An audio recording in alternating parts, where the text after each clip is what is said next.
Hey, ladies and gentlemen, this is Carmine Sabia for Explain America, and the Party of Democracy just did the most undemocratic thing you can think of. Before we get started, please make sure you like, comment, share, and subscribe. Those little things really help us out, and they help our channel continue to grow. You know, the Democrats, we've known it for years. You remember the 2016 presidential election where it looked like Bernie Sanders was going to actually become the Democrat nominee, but then in swooped the superdelegates and Hillary Clinton got it?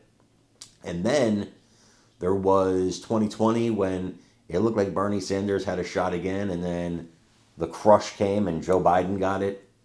And then, of course, there was 2024 when nobody was allowed to vote after Biden was removed. They just handed it over to Kamala Harris. Yeah, that's your Democrat Party of Democracy. Well, it gets worse. See, earlier this year, they made a big mistake, in my opinion, by electing a young know-nothing kid named David Hogg as the vice chair of the Democrat Party. And what they didn't realize is that David wasn't just going to play along. He wasn't just going to go along to get along and keep his position and look nice. He actually wanted to change some things. He wanted to get some younger people involved. And the old guard said, no. So now they've invalidated the vote. They've used some kind of nonsense excuse. They've invalidated the vote that put Hogg in power, and now there's going to be another vote where he's probably going to get removed. That's the Party of Democracy. They want to preserve democracy, guys. They're fighting for democracy. They're hypocrites. They don't want democracy. They want power, as much power as they can get. That's what they want. And I'm no David Hogg lover at all. I think he's practically a communist, and I think they're doing a service by not letting him be the one in power. But they shouldn't have had the show vote to begin with, because they just wanted a vote to make it look like, hey, we're listening to the young people. But they wanted this kid to keep his mouth shut and not actually implement any of the changes he talked about. You know, like how Alexandria Ocasio-Cortez has sold out so she can rise in the Democrat Party. Same kind of thing. I want you to watch this video and let me know what you think in the comments. Population.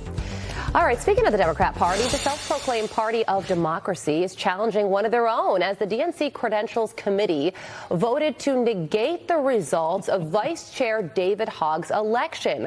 While the vote centered on a, quote, procedural error, Hogg says it was more, saying, quote, it is also impossible to ignore the broader context of my work to reform the party, which loomed large over this vote. The DNC has pledged to remove me, and this vote has provided an avenue to fast-track that effort. Fox News contributor and senior writer for the Washington Examiner, Joe Concha, joins us now. Joe, if Democrats cannot run an election to select the leaders within their own party, one, what does that say of their chances of defeating the other team, i.e. the Republicans, in 2026? But also, should Democrats really be the one lecturing all of us on things like voter ID, voter rights, secure elections, and the like? Yeah. Oh, boy, Todd, great questions. Well, to answer your second one, never again can any Democrat say with a straight face that they stand first and foremost for democracy and do what they just did to David Hogg, who, by the way, was a horrible choice. I've written about it in the Examiner. I've talked about it on Fox, this show, repeatedly. But this is not how to right a wrong. This is cowardly. It's downright out of the Soviet playbook. Remember, they installed Kamala Harris as the nominee without one vote from the public. And now this ridiculous, it was like, oh, can we get a do-over after David Hogg wasn't saying some of the things that they wanted to hear as a party? And apparently, Todd and Carly, he was removed due to a violation of Democratic Party rules requiring, quote, gender diversity for party officers, unquote. In other words, don't choose the best candidate. A bunch of boxes have to be checked off in the name of, unhinged wokeism. And this is why the Democratic Party is as popular as shingles right now. 21% approval, with their number one calling card being save democracy, all while destroying it from within its own party. So, Todd, that's the answer to your first question. They can't lecture anybody again on this stuff when they are the last people that are proud